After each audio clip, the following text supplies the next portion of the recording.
Be mad at Caitlin Clark.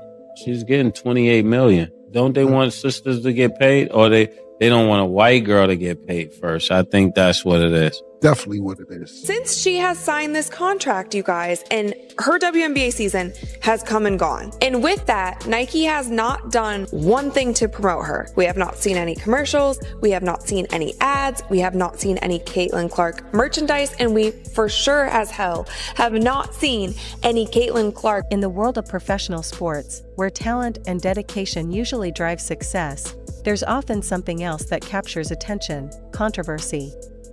Recently, Caitlin Clark's groundbreaking endorsement deal with Adidas sent shockwaves through the WNBA and the broader basketball community.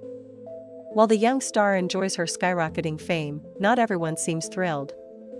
Reports suggest that two WNBA legends, A'ja Wilson and Sheryl Swoopes, may feel overlooked in the wake of Clark's rise.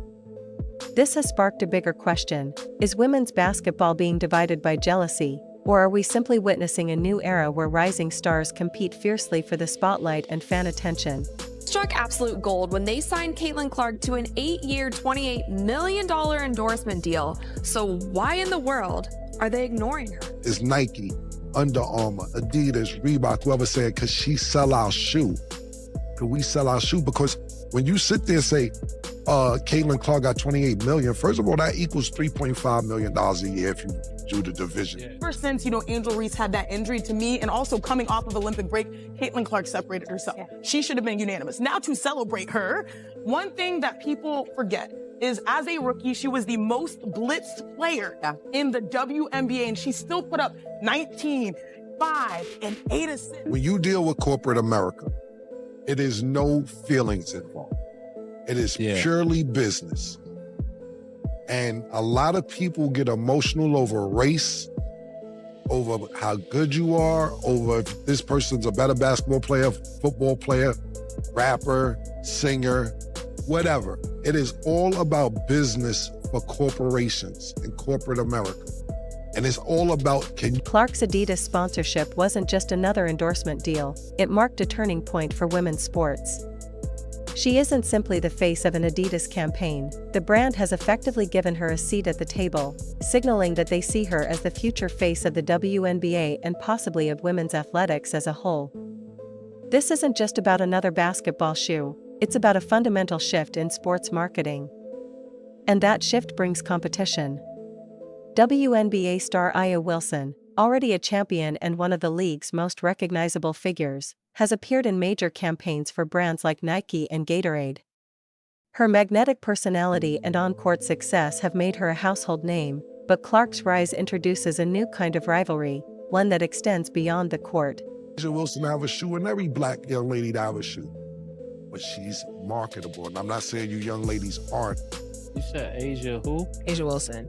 A'ja Wilson. So from the Aces? Yes. That's what everybody's mad about, because she doesn't have a Yeah, sneaker. that does make sense. Right, so I'm not saying she's not marketable, but people are up in a frenzy, and nobody was paying attention when I was talking about this during the NCAA tournament, not the sneaker part. Conversations with people in the know, it indeed has something to do with the WNBA MVP and Nike athlete, A'ja Wilson. He reports Nike wants to prioritize A'ja Wilson, and it fears the optics of giving a rookie a signature shoe before an already established star who just won league MVP for the 3rd time. P going at Boston and rolls it in.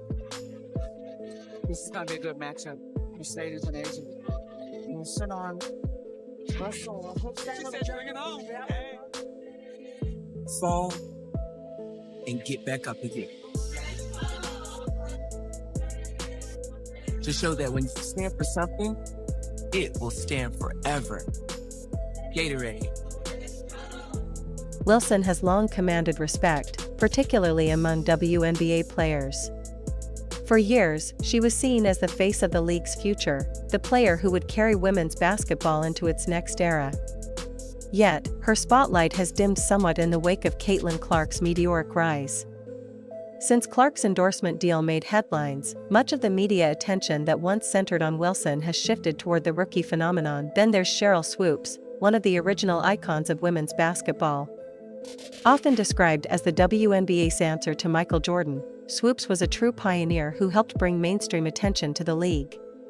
She became the first female basketball player to have her own signature shoe, the Nike Air Swoops, and set a standard for what female athletes could achieve in both performance and marketability. Her success paved the way for future stars to secure the kind of endorsement opportunities that once seemed out of reach. Traffic through 3 players, 4 all the way in. This is off the hoop for the bucket. Oh my goodness. These got worn a little bit. Well, it's not that they're really falling apart. It's just that I just hoop so hard. Can you read that? Swoop. So when you're up here and people are down there, they can. But the WNBA has changed dramatically since Sheryl Swoop's prime. Today's players are treated as independent brands, with far greater earning power and endorsement opportunities than ever before. Caitlin Clark's partnership with Adidas has reignited the conversation about sponsorships in women's basketball. Many see it as a positive step for the sport's growth, but others worry it may overshadow the accomplishments of stars like Aya Wilson or even diminish Sheryl Swoop's legacy. Is jealousy part of the equation? Perhaps. Even though Wilson has always handled herself with grace and professionalism, she has acknowledged in interviews that it's challenging to stay relevant in an endorsement-driven era.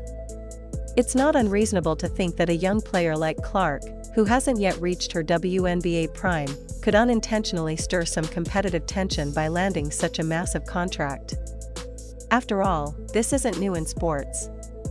We've seen similar reactions in men's leagues when rising stars like Zion Williamson and Ja Morant secured major deals early in their careers.